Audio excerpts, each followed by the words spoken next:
Jaya Radha Madhava Kunja Bihari.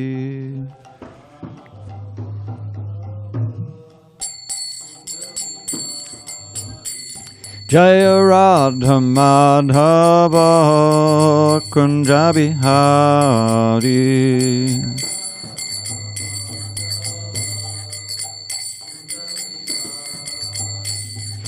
Gopi Janavallabha Girivaradhari.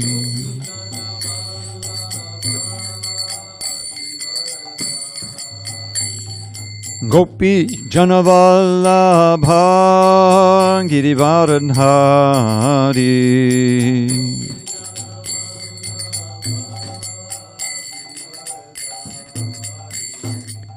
Yashodanandana Bhajana Ranjana.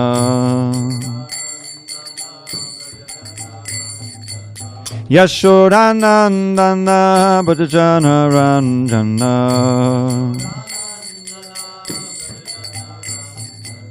Yamuna Tira Vanachari. Jamuna Tira Vanachari.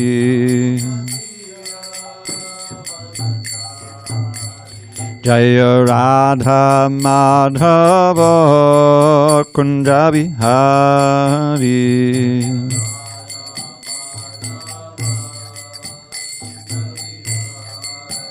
Jaya Radha Madhava Kunja Bihari.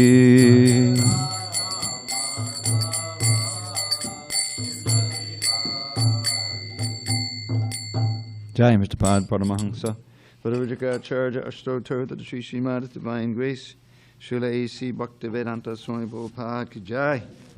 ISKCON BBT Founder Acharya Srila Prabhupada Ki Jai. Jayam Vishnupad Paramahansa Parivajaka Acharya Ashtotar the Sri Srimad Divine Grace Srila Bhakti Siddhanta Saraswati Thakur Ki Jai. Ananta Koti Vaishnavinda Ki Jai. Namacharya Srila Haridas Thakur Ki Jai. Srimad Bhagavad Gita Ki Jai. Samaveda Bhaktivinda Ki Jai. All glory to the assembled devotees. All glory to the assembled devotees. All glory to the assembled devotees. All glory to Shri Guru and Gauranga. Okay. So, let's see where we are.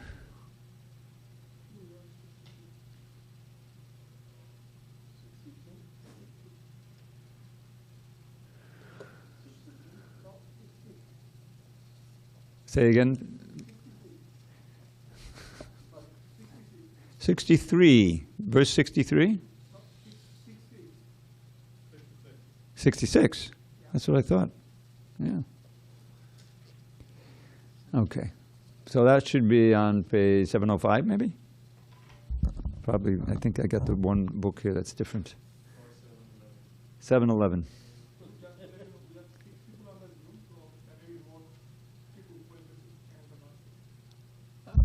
Okay. Yeah, but I didn't want to take too much time with chanting because. All right. So okay, here we go. Let me go this way. Om Namo Bhagavate Vasudevaya. Om Namo Bhagavate Vasudevaya. Om Namo Bhagavate Vasudevaya.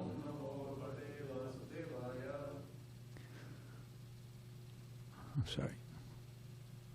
On this 27th day, oh no, sorry about that. Let's try again.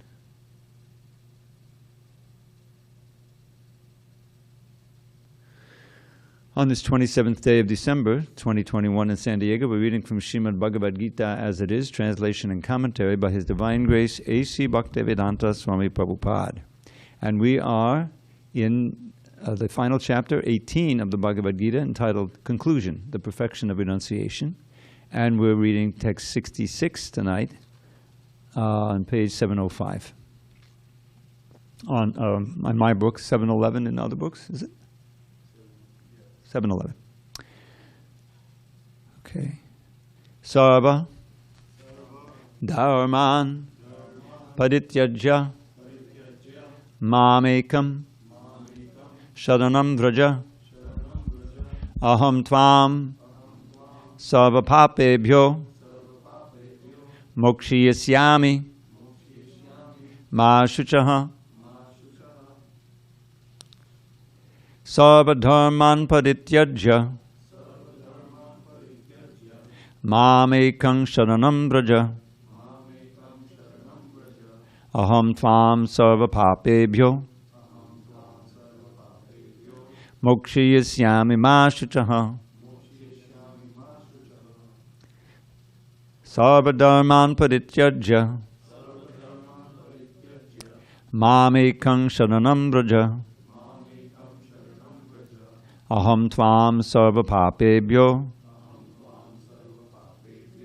mokshiyasyami ma shuchaha. Sarva dharman parityajya mamekam sharanam vraja aham tvam sarva papebhyo mokshiyasyami ma shuchaha.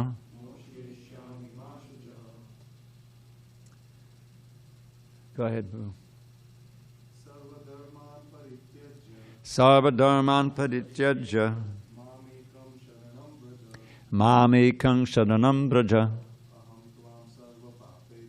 aham tvam sarva papebhyo mokshiyasyami ma shuchaha.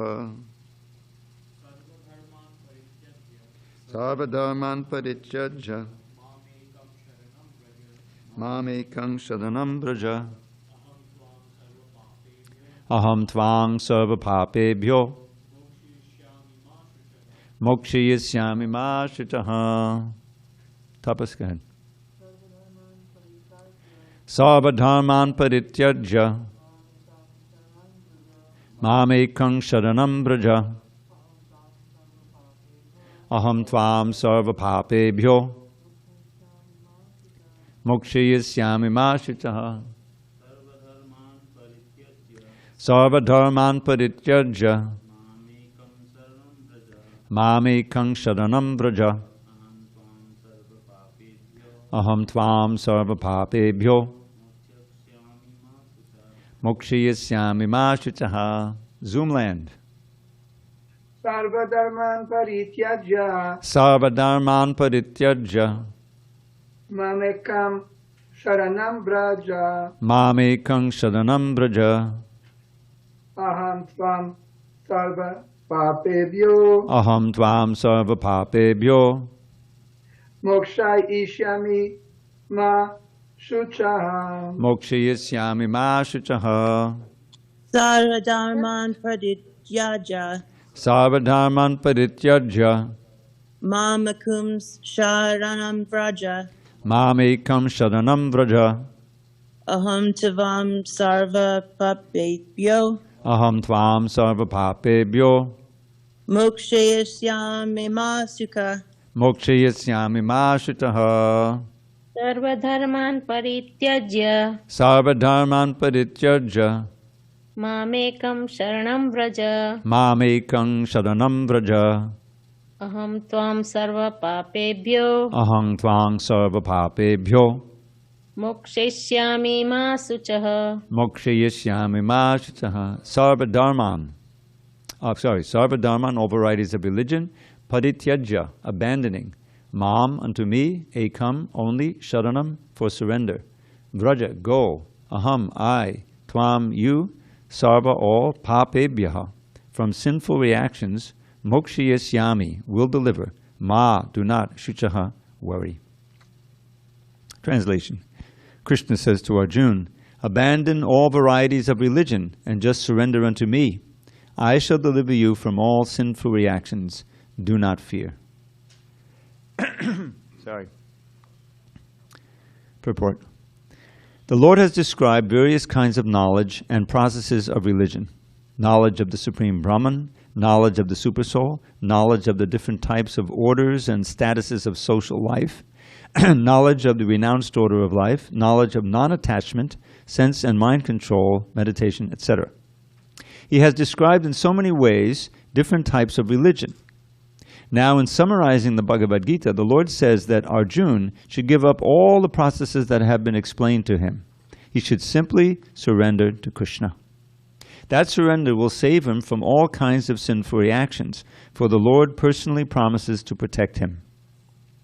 In the 7th chapter, it was said that only one who has become free from all sinful reactions can take to the worship of Lord Krishna. Thus, one may think that unless he is free from all sinful reactions, he cannot take to the surrendering process. To such doubts, it is here said that even if one is not free from all sinful reactions, simply by the process of surrendering to Sri Krishna, he is automatically freed. There is no need of strenuous effort to free oneself from sinful reactions. One should unhesitatingly accept Krishna as the supreme savior of all living entities. With faith and love, one should surrender unto him. The process of surrender to Krishna is described in the Hari Bhakti Vilas 11.676. Anukulyasya sankalpa pratikulyasya varjanam rakshishyatiti vishvaso goptritve vananang tatha atmanikshepa karpanye shadvidha shadanagatihi. According to the devotional process, one should simply accept such religious principles that will lead ultimately to the devotional service of the Lord. One may perform a particular occupational duty according to his position in the social order. But if by executing his duty one does not come to the point of Krishna consciousness, all his activities are in vain. Anything that does not lead to the perfectional stage of Krishna consciousness should be avoided.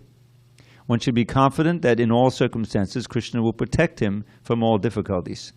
There is no need of thinking how one should keep the body and soul together. Krishna will see to that. One should always think himself helpless and should consider Krishna the only basis for his progress in life. As soon as one seriously engages himself in devotional service to the Lord in full Krishna consciousness, at once he becomes freed from all contamination of material nature. There are different processes of religion and purificatory processes by cultivation of knowledge, meditation in the mystic yoga system, etc. But one who surrenders unto Krishna does not have to execute so many methods. That simple surrender unto Krishna will save him from unnecessarily wasting time. One can thus make all progress at once and be freed from all sinful reactions. One should be attracted by the beautiful vision of Krishna. His name is Krishna because he is all attractive. One who becomes attracted by the beautiful, all-powerful, omnipotent vision of Krishna is fortunate. There are different kinds of transcendentalists. Some of them are attached to the impersonal Brahman vision. Some of them are attracted by the supersoul feature, etc. But one who is attracted to the personal feature of the Supreme Personality of Godhead, and, above all, one who is attracted by the Supreme Personality of Godhead as Krishna himself, is the most perfect transcendentalist. In other words, devotional service to Krishna in full Krishna consciousness, in full consciousness, is the most confidential part of knowledge. And this is the essence of the whole Bhagavad Gita. Karma yogis, empiric philosophers, mystics, and devotees are all called transcendentalists, but one who is a pure devotee is the best of all. The particular words used here, ma shuchaha, don't fear, don't hesitate, don't worry, are very significant. One may be perplexed as to how one can give up all kinds of religious forms and simply surrender unto Krishna, but such worry is useless. Om jnana timirandasya jnanandana shalakya chakshu unmilitam mena tasmai shri gurave namaha. I was born in the darkest of ignorance, but my spiritual master Srila Prabhupada opened my eyes with the torchlight of knowledge. I offer my humble obeisances unto him and all members of Sri Parampara. So this and the previous verse comprise the essence of the whole Bhagavad Gita. It's very nice that we can come to the last section of this Bhagavad Gita and find that the whole thing is summed up so very concisely. So the previous verse reiterated the verse at the end of the 9th chapter, and Krishna is in this here and also in the 9th chapter, which is called the most confidential knowledge. He says this is guyataram. Guyataram means the most confidential or closely held knowledge. Krishna is revealing this most confidential knowledge here, right in the Bhagavad Gita. So it's very simply, in 65, he says, just always think of me, become my devotee, worship me and offer your homage unto me. Thus you will come to me without fail. I promise you this because you are my very dear friend. Now it's significant that this verse differs slightly from the verse in the end of chapter 9. Chapter 9, the first line is the same. Manmana bhava makto madhyaji mam namaskuru mamai vaishasi yuktvaivam atmanamat parayana. Mamai vaishya is there, means you'll come to me. But yuktvaivam means you'll be linked to me in yoga. Thus you'll be linked to me in yoga. And you'll come to me. Atmanamat parayana. Because you're completely dedicated to me. But here, Krishna makes it very personal. Mame vaishyasi satyam te, you will surely come to me. Pratijane priyosi me, I promise you this because you are my very dear friend. So this is real bhakti. At the end of the 9th chapter, it was more emphasis on yoga. But here it's, I promise you because you're my very dear friend. And the idea is it's not just that he's speaking to Arjun, who's constitutionally his dear friend, life after life, but he's speaking to all of us. All of us are dear friends of Krishna. He says right in the end of the 5th chapter, famous peace formula, you know this, Bhoktaram, Yagyatapasam, Sarvaloka Maheshwaram, Sudidam Sarvabhutanam, Gyatpamam Shantam Richati. That if you really want peace, then there's this formula to realize the truth of this verse. Bhoktaram Yagyatapasam, all sacrifices, all austerities, I'm the ultimate enjoyer of the results. And you should be aware of that when you're performing them. And find that sacrifice which will most please Krishna, which in this age is very simple. Sankirtan, congregational chanting. That's the yajna for the age. Sarva Loka Maheshwaram, I am the Supreme Lord of all the planets, all the universes. You know, all of these demigods, they're serving me. That's the whole point. He's the ultimate controller, Parameshwara. Suridam Sarvabhutanam. So this line says, I am the Surit of every living entity. Now, surit is a very important word. It means, surit means always have, my heart is always with you. It means that Krishna is always concerned for our welfare. Prabhupada makes the point, and we have in English also, different levels of friends. You know, we have acquaintances, you know somebody, but you're not really close to them. You have friends, then you have intimate friends, bosom buddies. You know, someone who you sacrifice a life for, or whatever, you know. So, Krishna is our ever well-wisher. Prabhupada would sign his letters, your ever well-wisher, meaning that he's just in the same position as the super soul there. He's always wishing for all of our welfare. The super soul is staying with us life after life after life. Even in degraded bodies, the super soul is still there, reminding us how to do this, how to do that. So, But the super soul is an expansion of Krishna, a plenary expansion. In other words, he has Krishna's full powers, but his main activity there, as he describes right in the 15th chapter, and the 13th chapter also we hear, he's overseeing, he's keeping a record of everything we do, all our thoughts and activities, but he's giving us, reminding us how to act to fulfill our karma from previous life. He's giving us the intelligence to pursue our desires, or he's helping us, if we turn to him, to go there and become devotees. He'll do that also. He's very, very sensitive to exactly what our inner desires are. So he's a very dear friend, and Krishna, like externally, acts as a very dear friend. He comes personally, as he says in the 4th chapter, Yadaya Dharmasa Glana Bhavati Bhartam. There he says, when Dharma becomes confused, because on a larger level, in society as a whole, Dharma is essential. Without Dharma, then it's just animal life, a genuine Dharma. And that's defined in the Bhagavad Gita and also in the Srimad Bhagavatam, of course. Real Dharma is that which engenders our pure devotion to Krishna, because it brings the living entity closer to the goal of life, which is finally breaking out of this bond of birth and death in old age and disease in these material bodies, and going back home, back to Godhead. So, Savai Pungsang Paro Dharma. The Paro Dharma means Supreme Dharma. This is 1st Canto, 2nd chapter, text 6. Yato bhakti radhokshide, that which will engender or generate a devotion, bhakti, devotional service, toward adhokshaja. Prabhupada explains this name for Krishna very in detail. Adhokshaja means the transcendent Lord. He who is beyond the range of our senses and mind. So how can we worship him? Where do we get the faith? From contacting someone who's already worshiping.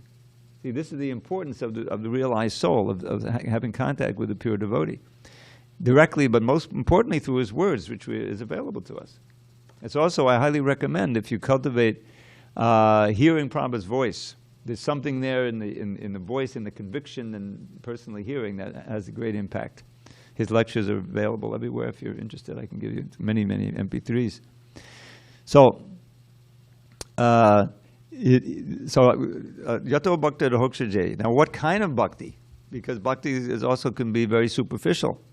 You can be, you can come once a week to the temple, put in $2 into the box. You put in $1. It's okay. He's given his whole life. So, and then pray, that you protect my family and, everyone will stay well, with COVID and everything, and then go out. And that's your involvement. So that's you're not going to get pure devotional service from that. It's good, you're coming to the Lord, but it's quite superficial. So this is saying, ohaitu ki apratayata, he qualifies it. This is Sutta Goswami speaking.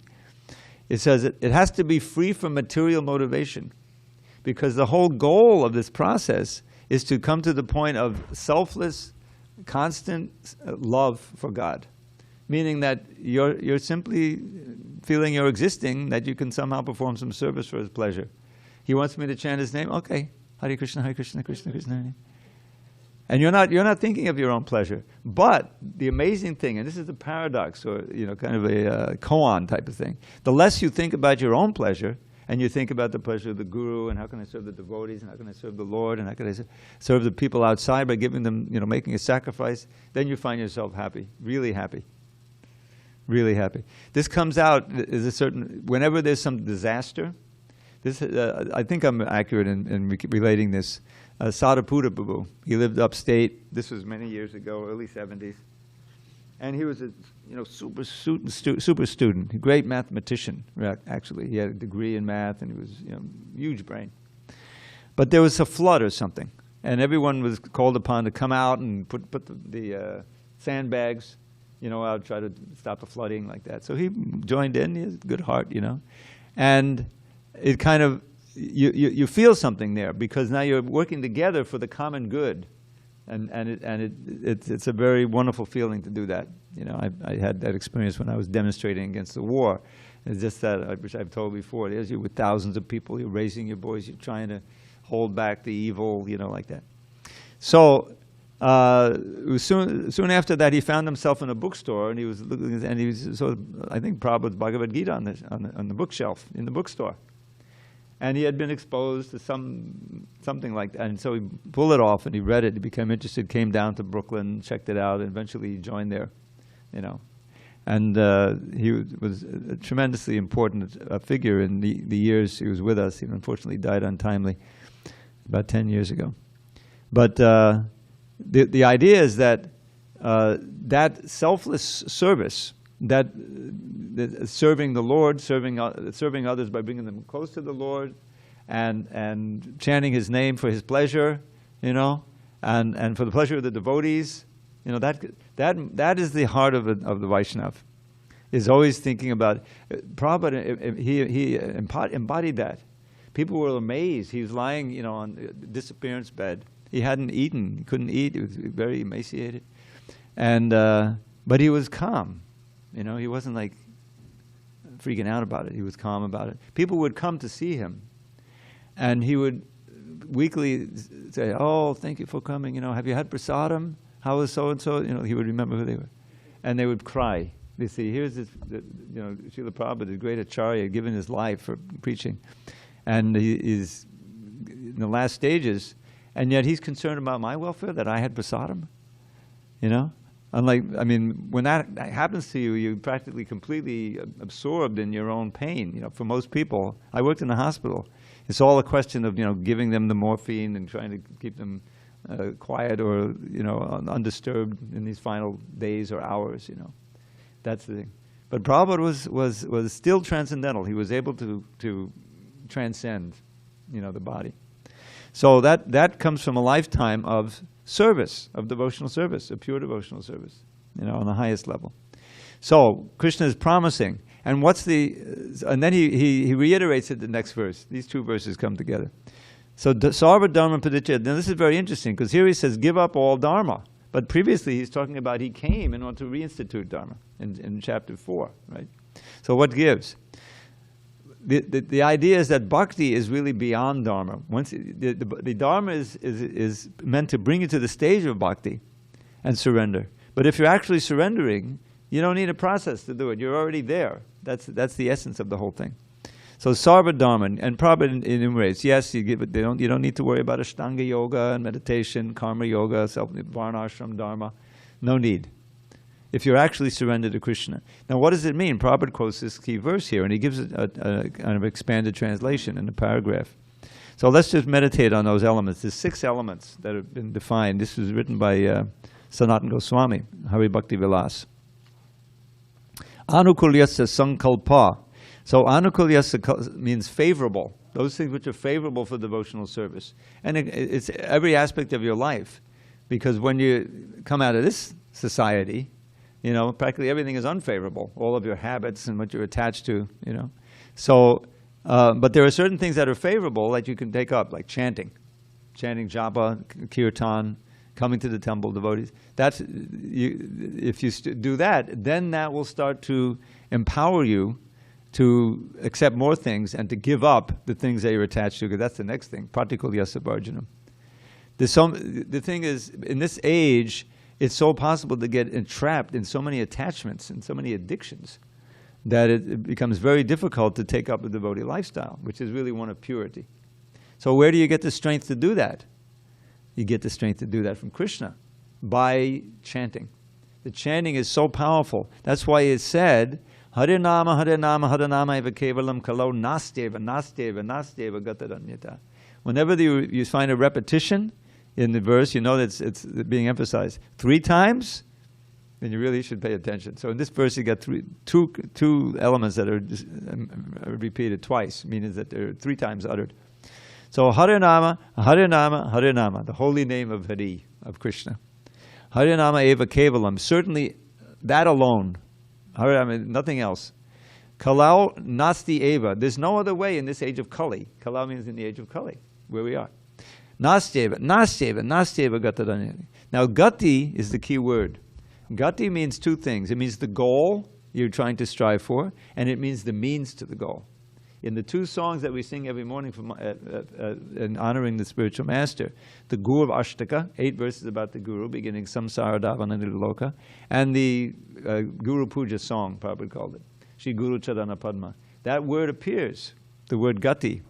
And in the Guru Vashtaka, he's saying, Yasya prasadat bhagavat prasado, yasya prasadat nagati katopi. Nagati, there's the word gati katopi. So by the mercy or pleasure or satisfaction of the Guru, one receives the mercy and the mercy of Krishna. Yasya prasadat bhagavat prasada. Prasada, we know, means, you know, foodstuffs. But what does it really mean? The grace of the Lord in the form of foodstuffs. He's giving us this opportunity to take remnants and become purified of sinful reactions. There's so many side benefits to that. You get attracted to Krishna, and you get free of karma. So, if the Guru is satisfied, then Krishna is satisfied. That's because of the intimate relationship that exists there between the Guru and God. You know, the Guru is not going to tell you anything but that which brings you closer to Krishna. That's why he's the Guru. Prabhupada made that point. He went around the world so many times. He had so many opportunities to enjoy the facilities as devotees gave.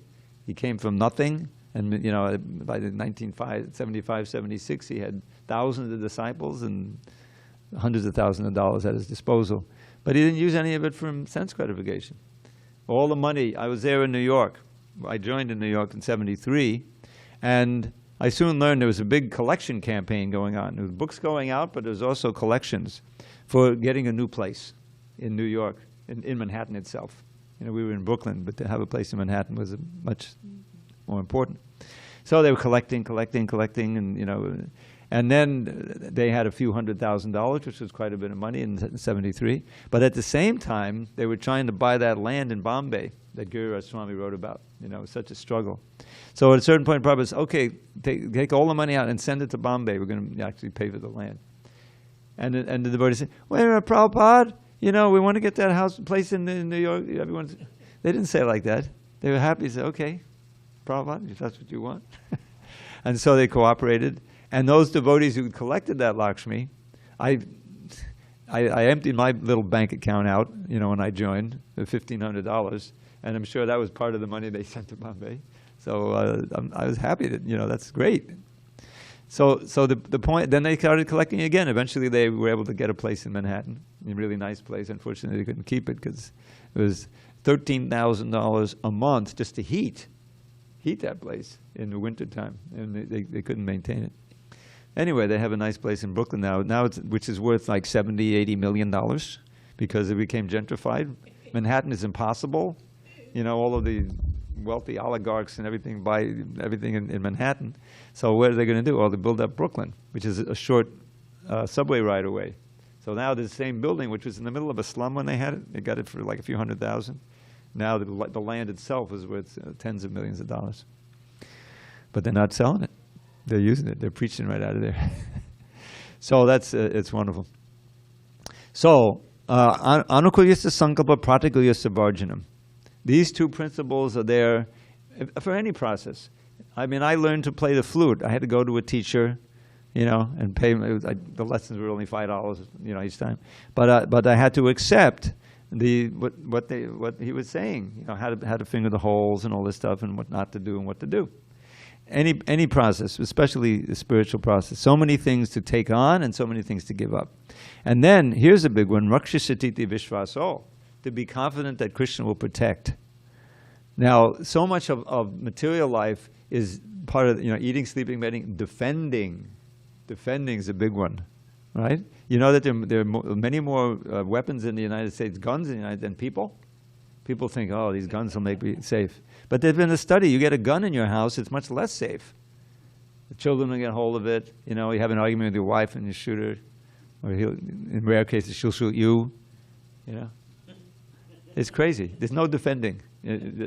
But so to be like, we have so many examples. Prahlad Maharaj, what could he do against his powerful father? He conquered the whole universe. Hiranyakashipu. Even Narada Muni was bowing down to him. Very powerful, you know. And he was delicate little Prahlad, 5-year-old boy. But he spoke truth to power. He never told his father what he wanted to hear. His father did not want to hear that the best thing I learned today of father, he didn't even call him father, he called him best of the demons. Oh, best of the demons. Yes, what is that? Tatsadamunye sodavahya dehinam sadasamudvigna diyama sadgrahat hitvatnapatam griyamandakupam vanam gatoyad hadamashayeta. These words were like poison for Hiranyakashipu. What he says there is, my dear father, he said, my dear best of the demons. The best thing I learned is, for whom? Best for all embodied beings, which includes you. Asuravarya dehinam sada sabudvigna dhyama sadgrahat. All of the ordinary people without any assets in devotional service, they're very, very disturbed. Udvigna dhyam. Why? Because they've taken shelter. Remember, those who can get to the morning classes, he's going to ask, what's the actual shelter in this world? The Hugan is asking, right? We want to know, where's the real shelter? So we've taken shelter of that which is impermanent, a sadgrahat. Imagine you're out on a little boat here on the ocean, right? We go down, right? And people, you know, pleasure boats and everything. So the boat springs a leak. That's. I'm sorry? Oh, okay. It's hard for me to hear through that very high-class mask. Oh, okay. So now your boat is sinking. It's dangerous. So you take shelter. Luckily, I brought some life preservers with me. So you go, you dive over. You're just half mile off the shore, so you should be okay. So you go, the boat is sinking. So okay, now I've got my life preserver and I'm out there. But the life preserver has a hole in it, and now what? Now you're really scared, right? Maybe I can swim to shore. So this is material life. We keep taking shelter of things that are probably fallible soldiers. That's mentioned in the second canto. Those who know. And where is there safety here? You can't. Your body itself is breaking down as time goes on, and yet that's your shelter. That's your defense against danger, right? I'll run away, or I'll fight, or somehow or other I'll join with another person. We'll have a little army. So everyone is always disturbed. That's the thing. Sabuddhvingdiyama sadgruhat. So what's the solution? Hit vatnapatam. Give up materialistic household life, which is like a blind well. Oh, Father, he's telling him. Little baby boy telling his monstrous demon. Give it up and take shelter of Vrindavan. He's telling him to go to the forest and take shelter of Hari. That's Krishna. Who killed his brother, Hiranyaksha. Right? Those who know the story. So he was arch enemy of Hari, of Krishna. He performed severe austerities, become immortal and powerful. So how could Prahlad have the guts to do that? Because he had taken complete shelter of Krishna. He's always meditating on Krishna. So his father, at that point, he didn't turn on his son yet. He thought he could be reformed, but he couldn't. And eventually, he decides to give him over to his henchmen to kill him somehow. So they tried all the ways that they knew. First, to pierce him, with the tridents, and put him into a cage with poisonous snakes, big elephant, trample him, throw him off a cliff, boil him in oil. There's a couple other ways, I forgot. But all the time, Prahlad was just meditating, absolutely absorbed in thinking of Krishna. Just like Ambarish, a similar story.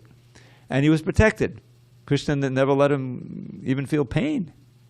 Now this may sound, unbelievable, but we have evidence of this even in the modern story of Haridas Thakur. This is within recorded history. This is only 500 years ago. It's written up in the Chaitanya Charitamrita and the Chaitanya Bhagavat. So he refused to go back on his chanting. He would chant 300,000 names a day. That's 192 rounds. We struggle with our 16 rounds. So, no? No struggle. He's not struggling. He's resting. Anyway, we'll talk about it. So, but here, just imagine, Saul, tomorrow you're going to chant 192 rounds a day. Okay? He's chanting 16 hours every day. And that's 5 minutes a round, which is quite a clip. Try to do 5 minutes a round. I've tried it. So he was born in a Muslim family. And they didn't like that he had converted to Hinduism. The other way is fine. We'll make you into Muslims. That's how they all became. But no Muslims can become Hindus. Then it's a big problem.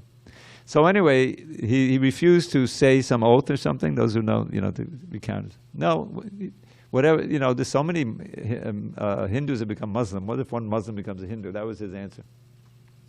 Okay, execute him. Beat him in the bazaars. It didn't say beat him in 22 bazaars. They said beat him until he dies, and they do it one, and usually 2 or 3 times you're finished.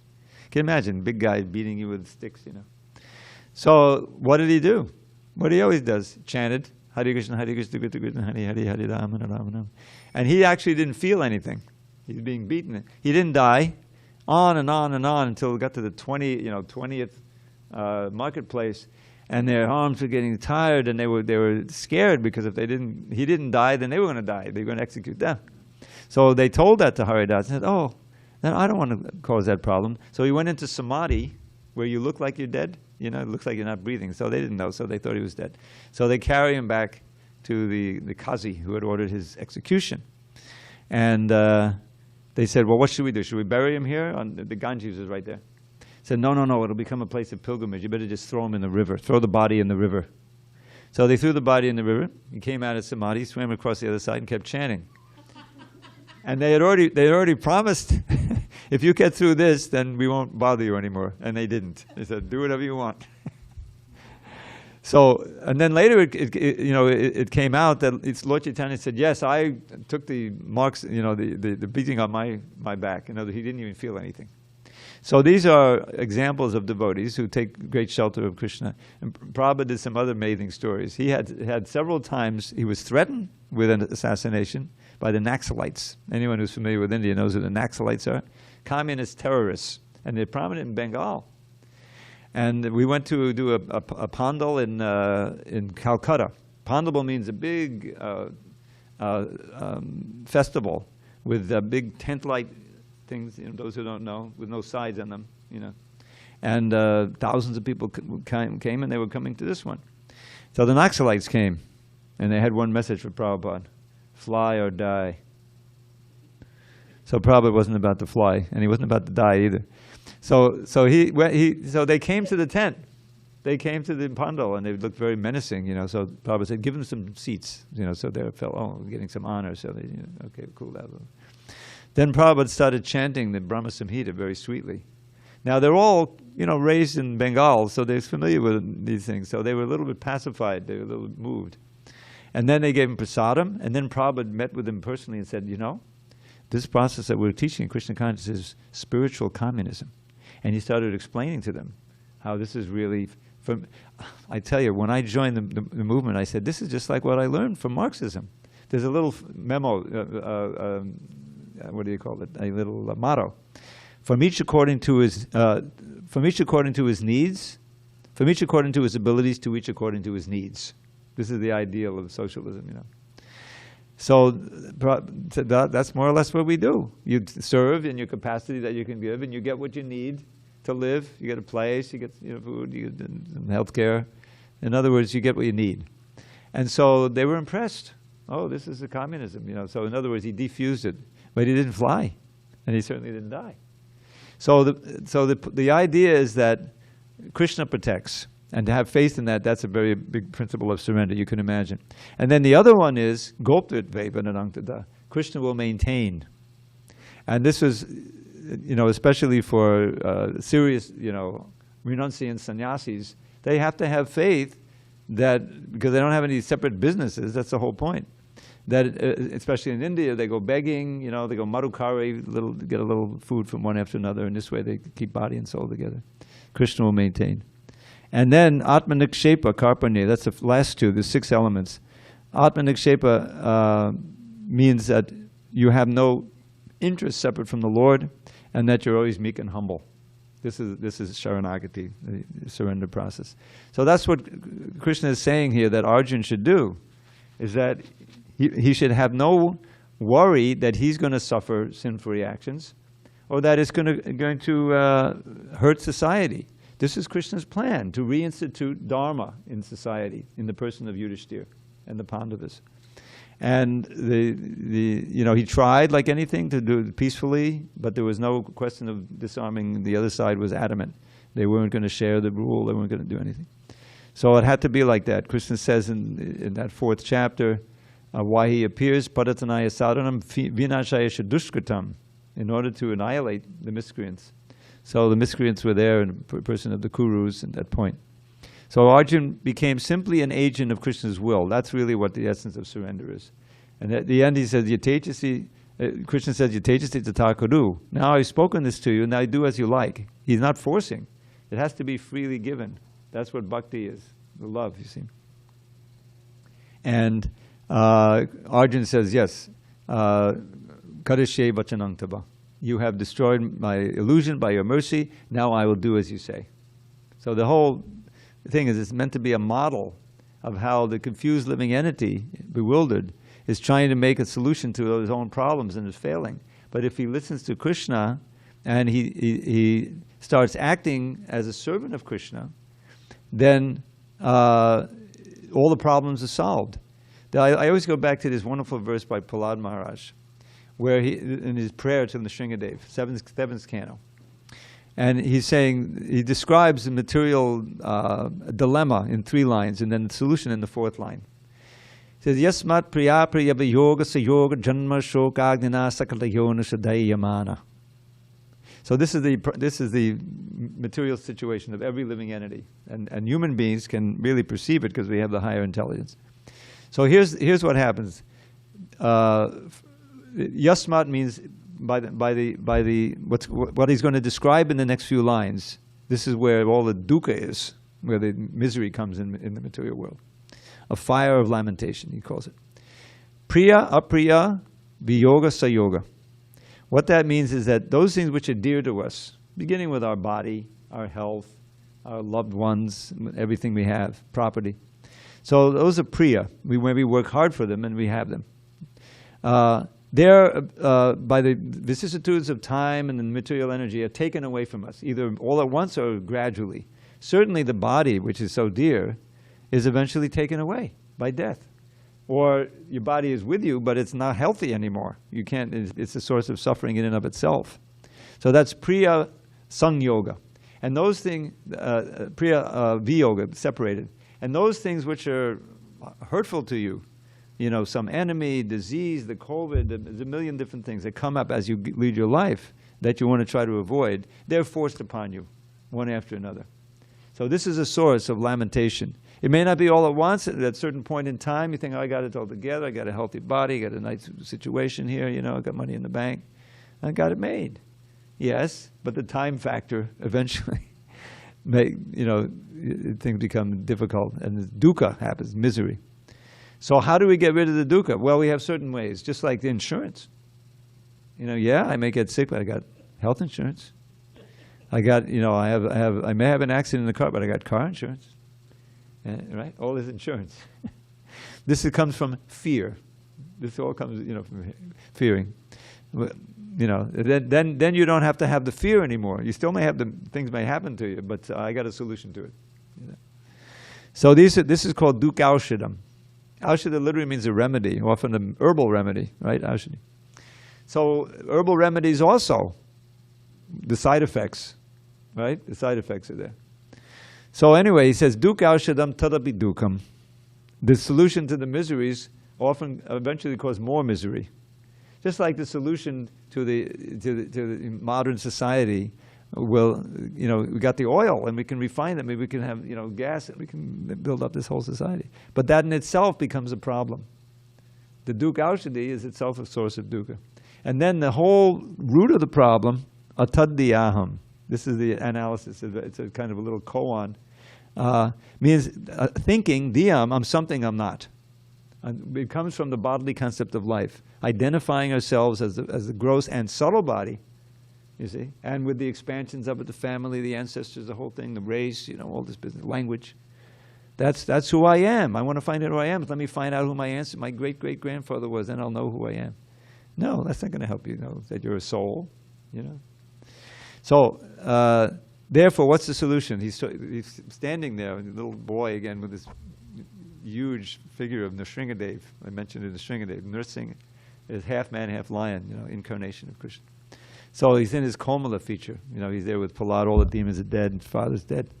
And he's getting these prayers from Prahlad. So he said, Bhuman Brahmame Vadame Tava Dasa Yogam. Please instruct me in your Dasa Yoga, your Bhakti Yoga. That's the real solution to all the dukkha. And it's not just that you get rid of the dukkha and now I'm peaceful. No, but it gives you a positive access to the highest bliss, which doesn't end. That's another misery. You have something that gives you happiness and it ends. That's, you know. So the whole solution is in this surrender, and it begins with hearing and chanting. You know, hearing the instructions and then taking up the chanting and the hearing of the holy name. So that's what Krishna is offering here. He's giving the ultimate solution, which is it's perhaps deceptively simple. Just give up all these other dharmas and surrender unto me. But I'm attracted to these dharmas. I practice, you know, this and this. Can I keep some of it? No. Sarva dharman padichaja. Don't divert your attention. Just become my humble servant under the guidance of my already servants, the great devotees, and everything will be fine. And Srimad Radharani assures us with that wonderful mudra. Who remembers what it's called? Abhaidan, the gift of fearlessness. Radharani, you see when the curtains open, you see she says, don't worry. You surrender to Krishna and we'll protect you and you'll be happy soon. That happiness you've been searching for millions of births and you can't find on the material plane, you'll find it at the lotus feet of Krishna. That's a fact. So that's our, and then let me end with my little poem. I took these 2 verses and put them into a poem. Yeah, okay. Just think of me, this is text 65, Krishna says to Arjuna, just think of me, become devoted, worship me and bow down low. You'll come to me, O friend, I promise you, this boon I shall bestow. Completely shun all dharmas and surrender only unto me. Your sins I'll nullify, O Arjun, from anxiety be free. And that's the what we have. Unfortunately, we don't have any more time. Any questions from Zoomland? Yes, I have a question. All right, you have half a minute. Go ahead. Yes, the quote from the purport is, quote, Which purport? Okay, go ahead. I got it. 66. Go ahead. 66, quote, as soon as one seriously engages himself in devotional service to the Lord in full Krishna consciousness, at once he becomes freed from all contamination of material nature, end quote. So my question is it that in accordance with this quote, the material body of the practitioner becomes fully spiritualized? Well, yeah, I think the key phrase is fully surrender. Where is it? Are you reading from a physical book? I usually can find. Yes, I'm reading from my physical book. All right, where exactly is it? Is it on page 706 or 705? And whereabouts on 706? My edition is different. I'm on page 851, 852. All right, that doesn't help. First paragraph on the page. Okay. As soon as, okay. Oh, there it is. As soon as one seriously engages himself in devotional service to the Lord in full Krishna consciousness, at once he becomes freed from all contamination of material nature. Well, that's quite a condition there. Seriously engage himself in devotional service in full Krishna consciousness, devotional service to the Lord in full Krishna consciousness. So that's not so easy to get. And if one can come to that point, then he is freed from all contamination. Krishna assures us of that. And the proof of that is that you are completely detached from all material desires that you had before. You know, you find that the things that you were attracted to before are no longer attractive. In fact, they're abominable. You don't even want to think about them, you know. And so that's what he's saying there. That position is one of complete purity. It's like a cheto darpana marjanam, right? The chanting of the holy name, which is the basic process. That's cleaning away the heart. And by that cleansing process, you're also cleansing away all of the residue of previous karma and all these different things. And it's so powerful. He says even once chanting the holy name. What is it? Sakradapi padigitam shaddayahiliyava bhagavada natadi et Krishna nama. That what this verse says about the holy name is that sakradapi, even once chanting the holy name without offense, you know, then one will get completely liberated, free. Liberation means liberation from the effects of previous activities, both sinful and pious, because those pious activities can bind us also. If you do good material works, then you got to get the result. That means you go to heaven, or you got to get stay here and get. We don't want any pious activity either, material. We want devotional karma. There's what is called bhakti unmukhi sukriti. It's pious activity which furthers your bhakti. You can have pious activity that just builds up your account so you can go to heaven. But Krishna says that's not going to be any good. After a while, you have to fall down again to this world. So all of our activity, if it's wholly and solely in Krishna consciousness, then we're free. Same famous verse, Prabhupada would quote, and then we have to end. Iha yasya hare dase karma namana sagada nikalasya vyavastasu jivan mukta sa uchate. That if all of one's activities, iha, of what? Karma namana sagada, of active senses, of the mind, of the voice, everything, is in Krishna's service, nikalasya vyavastasu, then one is called a jivan mukta. You're liberated even in this world. And that's what he's saying, Prabhupada is saying here. As soon as one seriously engages himself in devotional service, in full Krishna consciousness, once he's freed from all contamination of material nature. So that becomes, you're liberated, jivan mukta. So that's the idea. The process is so powerful that it works to liberate. But that's only the beginning. Then you cultivate this the nectar and the bliss and the rasa of serving Krishna. You don't want to do anything else. All right, we got to end. All glories to Srila Prabhupada. Hari Hari Bol. Thank you, Hari GJ. Bol, again, breathtaking answer to my question. Hare Krishna. All my answers are like COVID-19. They're breathtaking. Thank you very much.